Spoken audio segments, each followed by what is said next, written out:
in Sri Lanka, we have a large informal sector. And particularly if you look at the agricultural sector, that is informal. What do we mean by informal? It is not regulated. There are no laws to provide these people protections in terms of even their salaries or minimum wage or workmen's compensation if they get injured, or even things like EPF, ETF. Domestic workers, like other groups of informal economy workers, have been historically or traditionally outside of the scope of our most important labor laws. Historically, domestic workers have not been protected or covered by social security schemes, and their place of work has not been inspected or supervised or monitored to ensure that it is a safe and healthy working place for them. What we mean by informal work are those who are unregulated or out of the regulation or coverage of labor laws, those who are not covered or protected by social security benefits. So these are the benefits that are there to support you in the event of illness, in the event of accidents or injuries, and upon retirement, and when you are therefore elderly, unable to work, and need some income or other form of security to provide you with a decent life.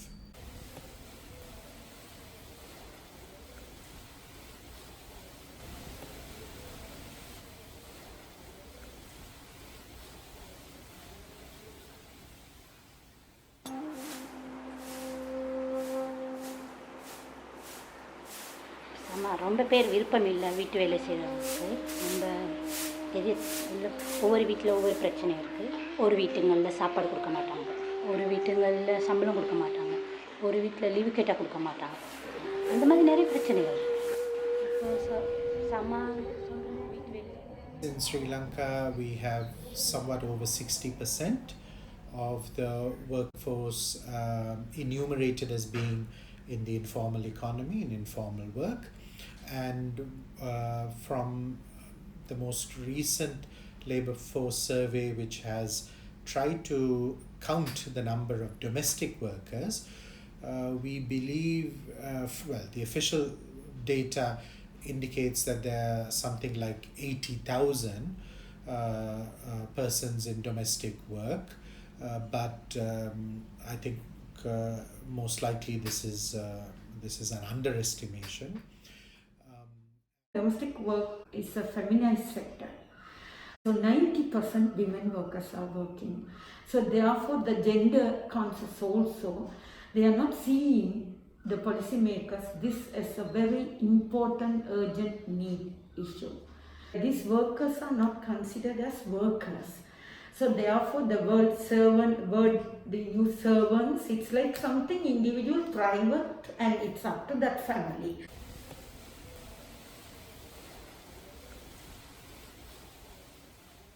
The values, how do we view domestic work and certain kinds of work or manual labor, how do we view that, is one of the main obstacles to bringing about laws and protections to protect the rights of those engaged in domestic labor.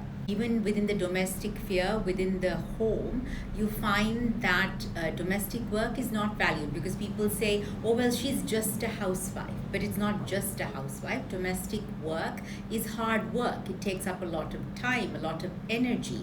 And we do not look at that as work that has to be compensated. Or even in a family, even not work that has to be appreciated. It is assumed that women should be doing that work.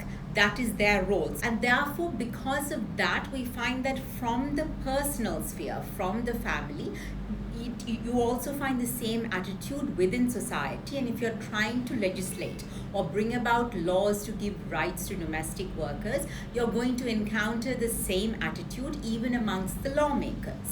How do we value work in general? If it's a white collar job, then of course, that has a lot of value. If you're a doctor, if you're an engineer, a lawyer, an accountant, yes.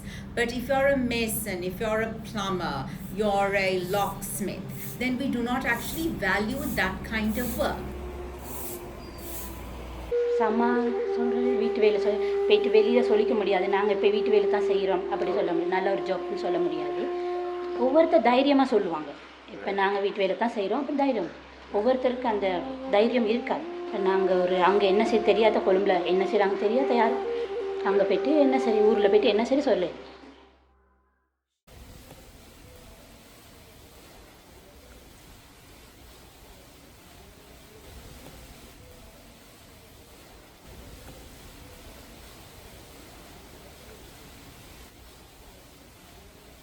Let's start with the gaps as far as domestic workers are concerned when it comes to protections that other workers are entitled to. One major gap is the absence of minimum wages, right? So domestic workers are not entitled to a particular minimum wage, whereas many other types of workers are entitled to minimum wage. Then conditions of work. So there are no minimum standards that are applicable to domestic workers, whereas there are minimum standards that are applicable to many other worker types.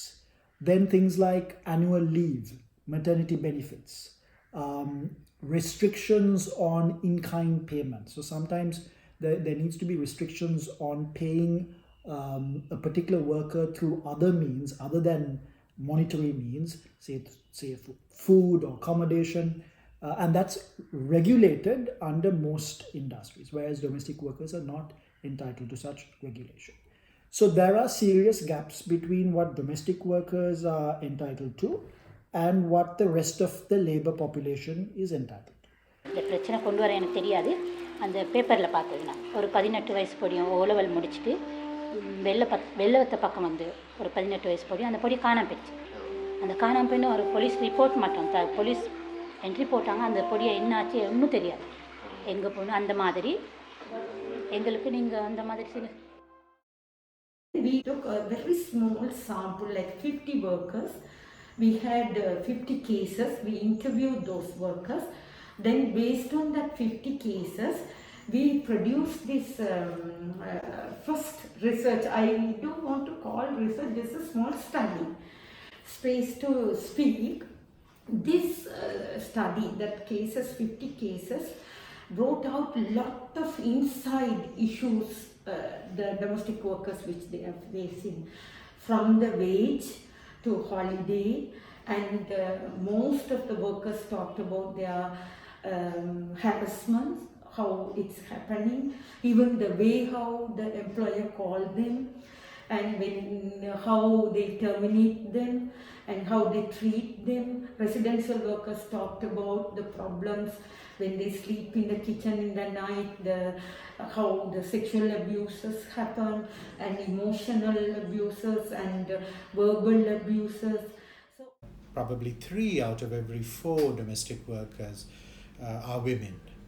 So when you consider the face of the informal economy, the face of the worker is a female face, and that's also important in terms of how we think about formalizing, as well as some issues when it comes to understanding gender specific concerns of women workers. The thing to always consider when it comes to domestic workers is that they're constantly working within an environment in which the power dynamic works against them. Right? There's a power dynamic that's very different to the sorts of power dynamics you get in other employment settings. Of course, employers always have the upper hand in these disputes, but this upper hand is probably accentuated in a certain way when it comes to domestic worker employment, right? The household the employer in the household will always wield a lot more power and influence over the domestic worker. This makes dispute settlement extremely complicated, right? The domestic worker is not often in a position to negotiate their terms and their conditions. The domestic worker is more often than not going to come from a less educated sort of background, as a result of which dispute settlement becomes very difficult, and without really any security of employment, a domestic worker can get dismissed and lose employment very quickly over even the smallest dispute. Well, let's come back to where the work takes place. Work is taking place within the home.